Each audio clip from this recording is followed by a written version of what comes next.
Hello everyone, thank you for joining me on this tutorial. So today I'm going to show you the beauty of using frameworks, okay, and I'm going to use Marven to achieve that. So I'm going to use Marven and TestNG, okay, so I just want to show you the difference between TestNG and JUnit and how efficient TestNG and Marven is. So I'm just going to say group ID, let me say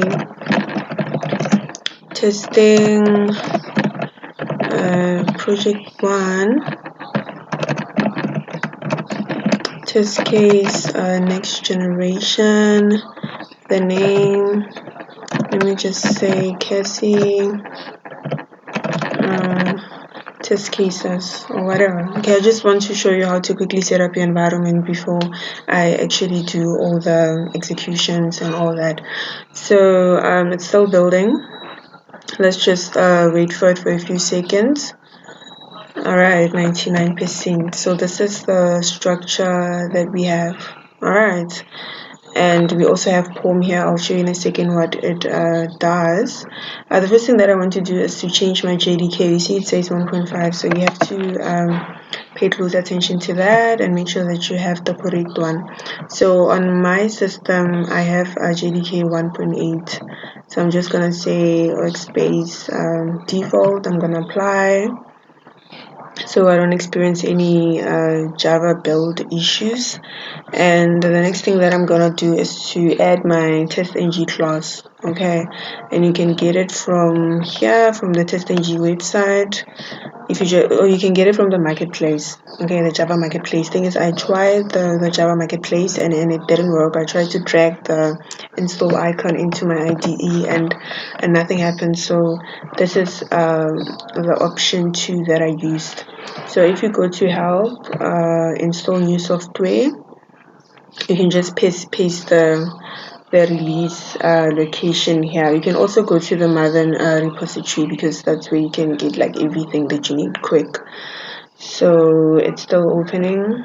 Just bear with me. You can always forward this video if it's too, I know it's going to be too slow because it's somewhere on my system, but you can always forward, okay.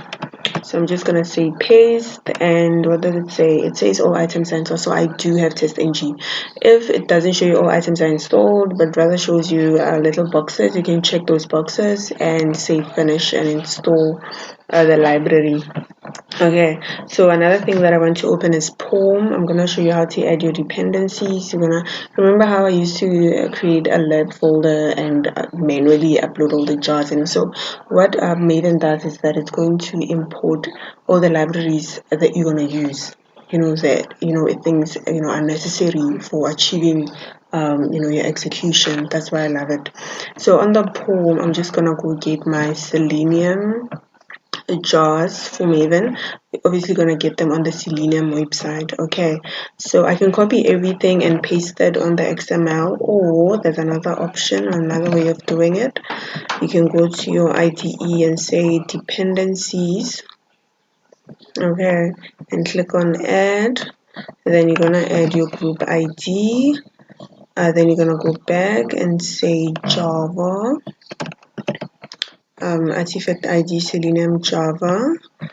And then you're gonna add it here, then you're gonna add your version. Okay, so let me just copy the version. You can also get this at the Maven repository.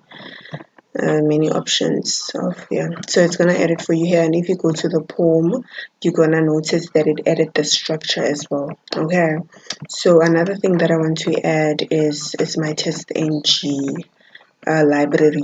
So I'm just gonna copy this the way it is, because you've seen the other option that I've used, right? So I'm just gonna come here, I'm gonna edit here. Let me just fix the structure. Okay, there we go. All right, and I'm gonna add the repository as well.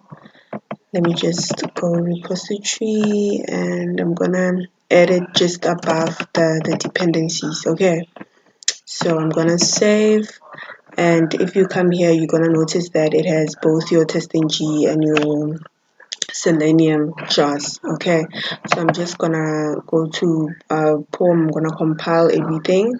So I'm gonna say run as. I'm gonna say Maven build. And that's after you save, right? So I'm just gonna say Maven build, And I just want to show you the beauty of using Pullman test and how efficient it is. So when you come to goals, but the thing is, you can't use it if you can't set up your environment, right? So that's why I want us to start here, so you don't experience any issues going forward. So it's gonna build, it's gonna run, it's gonna check if everything is okay before I start. You have to check if everything is okay, because you don't want to type your code and then you realize that, oh, I missed something. There's some jobs that I didn't, and I have to go back to Boom, right? So just run your build and make sure that you have everything that you're gonna need for this project. Then it's scanning and scanning and scanning, building KC tests. Okay, main resources is checking the plugins. It's okay, compiling. And if it says build fail or whatever, it means that you have to sort out something. Now it says build success, so we can start, right? So the other thing, so you can go to your Maven dependency just to double check that every so TestNG is there, J commander is there, so the Selenium jars are here, so we're good to go, right? So another thing that now we can add our TestNG. I'm just gonna right click here and I'm gonna say new. Okay, it doesn't show there. So I'm gonna scroll down to my TestNG and I'm gonna add my class. I'm gonna say next. Source folder. Let me just set up the folder that I'm using. Just gonna say Java. And the package name, let me just say testing whatever. Then new test. Okay, new game test, whatever. So I'll show you how to use XML data. Okay, now I just want us to be on the same page with our environment, because if you can't set up an environment, you can't do anything. Yeah, you can't create test cases. So just want if you have any issues with setting up your environment, send me an email. Okay, and you can we'll do it step by step. Okay, so we are here, right? So I'm gonna use the previous classes that we used and annotations that we used from the previous tutorial, just to save time. And I'm gonna paste everything here. Okay, so I'm gonna import my library for Firefox so it can initialize. Create class. Now I don't want to create class. Okay, I think it's still loading. It's still building. It will show me the correct option. So what do we have here? Before test. Okay, let me just click here.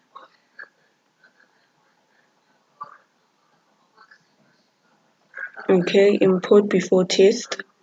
Okay, I want to import that obviously.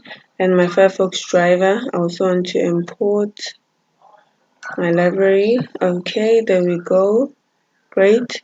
So before you execute this test, please initialize. Remember on the previous tutorial, I explained what each of these annotations do.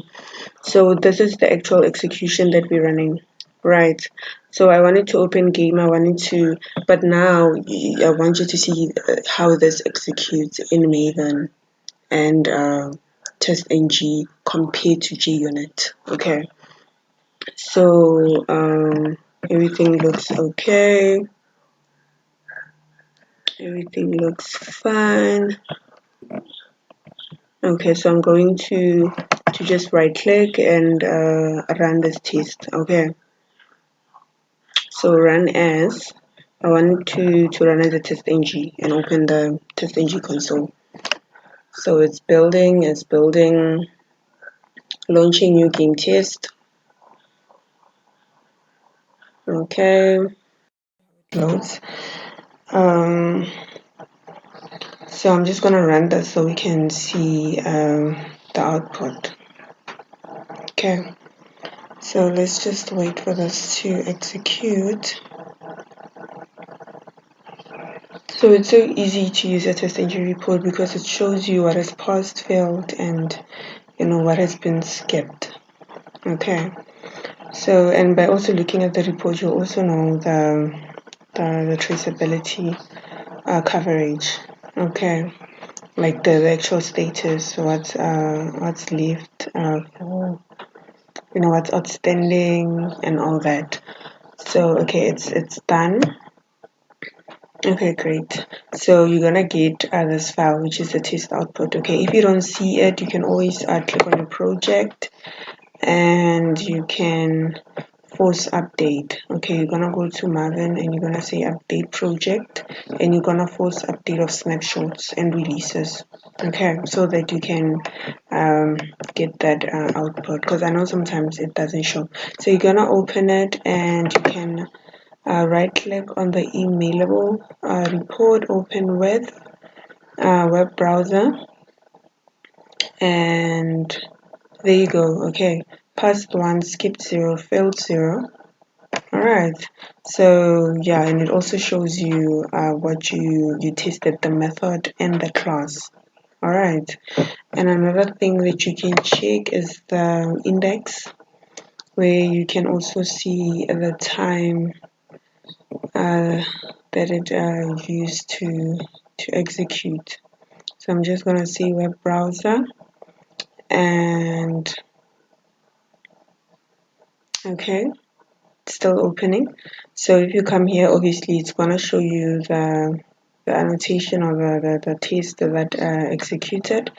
And when you go here, chronological view, it's also gonna show you the seconds it took, okay, to actually execute. So yeah, you're able to actually see the whole test coverage when using TestNG and this framework. So I'll be going more into TestNG, and I'll be using it moving forward. I'll also show you how to use Cucumber. I'm going to introduce it in the later stage. So in the next tutorial, I'm going to do a project with you using TestNG, and we're going to see how we can track what is filled, what is passed, and looking at the reports as well. Thank you for joining me on this tutorial. Please like and subscribe to my channel. Alright, I love you all. Goodbye.